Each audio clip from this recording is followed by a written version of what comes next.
Yeah, I think, I suppose some of the roles that we've sort of had players doing for the last year or two, we've probably tried to experiment a little bit and have a look at players in different spots, and to make sure that, I suppose with the sub and 3 men on the interchange, can we be really flexible if anything happened? And then towards the end, Taunton sort of he just got a bit of a knock on the knee, so we looked after him and got Henderson back, who's played there before, and so it was just a good opportunity to play Judd forward a bit more, and maybe give some players some different roles.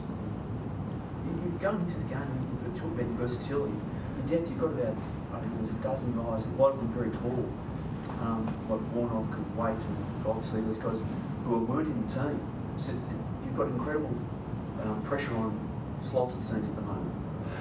Yeah, I think with the and we've spoken a little bit pre-game about the pressure that's within the club now, about to hold your spot, and that. So that's something that's really good. When you look at our reserves, and I know they got beaten yesterday, but when you got Houlihan still out of the team, Lucas has just had 1 week back from an injury. McLean's in good form, so I think there's a lot of pressure. You got Warnock and Watson's played senior football this year as well. So there's a few players that we can call on, and I think that's probably when teams can have good success, is when you don't rely on just the 22 or the 24 that you sort of make up the senior core of your list. It's more you need 32, 34 players that can come in and really give you something.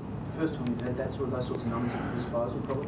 Yeah, it is, and it's been the first time I think our depth, and when you think Laidler's still out and White's still out as well, they've been Laidler's been outstanding this year. So to still have him out of the team, it'd be great to have him back. But I think it just shows our depth of Bauer coming in as the sub this week, and probably he got a goal kicked on him within 35 seconds of that last quarter. I thought, geez, that's not going to be a good strike rate if it keeps going at this rate. But he really grafted his way into the game and got going, which was great. How did you rate Cruz's performance? First game back? Yeah, I thought he's a little bit slow at the start, but he's a real grinder, and he just really wills himself to the contest. So he's just going to get better, and just to get in those scenarios. I think there's a couple of ones I sort of spoke to the boys upstairs and said, that's not a possession, but he hit 5 bodies, knocked the ball out, crashed it, hit it out, flicked it out, but he didn't get a possession. So from that point of view, we're really pleased how he went.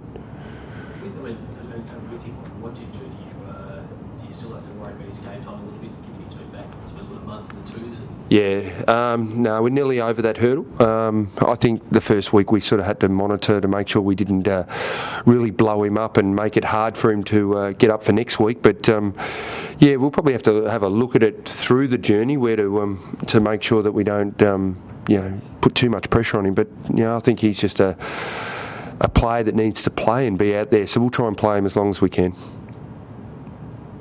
What do you ask of Henderson, and even when Waite is there?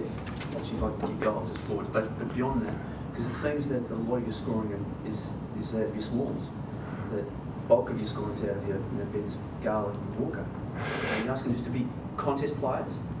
I think they've given us a real reference point to release the ball long, or give the mids a point of reference to run to. But I think it's their work rate to create space and just allow those little blokes to get busy. And they've been really vital for us to create a contest through that. I suppose sometimes outside 50, but they've been really critical. Jared and Lockie will be going forward to make sure that we can get a contest in that area if there's numbers back and things like that. So then Betts, Scarlett and Co can get at the ground level and do what they do. But I know Andrew is what's Andrew 190, so it's not that small. He's a modern small. Well, he's probably he's bigger than Stevie Johnson and those types. So he sort of comes into medium tall nearly. So it's a hard one to say he's a small midfielder or a small forward. He looked a little bit lost early on this season. Where do you see him? Is he with White coming back? Is he sort of under pressure does he put pressure on to hold the spot, or is? Oh no, I think there's room to play. Jared, Lockie, and Matthew down there as well. look at the if you reflect on the pre-season and where Lockie's journey's gone from the end of the year, he had an outstanding pre-Christmas, got injured on, I think it was the second last day before our breakup, had to have an operation, put him out for 11 weeks. Looked like he was starting to move all right at training again. We were probably short in our front 50, a little bit for size and that, so we pushed him into play, and he was not ready in that Essendon game, and that showed that now that when you have a look at his performance today, he looked like he had that lateral movement, could go sideways with some power, leap, jump. He didn't have that against Essendon. So I think it was really our impatience, and probably mine as a coach, to put him in there knowing what he could do and thinking that he'll only get better, but really the evidence was there after the Essendon game. He's not quite ready. We need another month into Lockie, go back and perform and do what you do and get your hands on the footy. And his last few weeks he's kicked 5, 4 and I think a 2 or 3. So I think it was really our impatience in the way we probably set Lockie's season, probably a bit like Jared's the year before when we pushed Jared after the knee reco back a little bit. So it's a big lesson for us as a coaching group. Be patient. We want to get them into the team, but we've got to make sure they're right, because it does dent their confidence as well. We're the only 2 teams to beat you this season, the 2 teams above you. You talk about the depth you've got blokes coming back from injuries rather than dropping out through injuries. I mean, how well placed do you think you are getting up the season?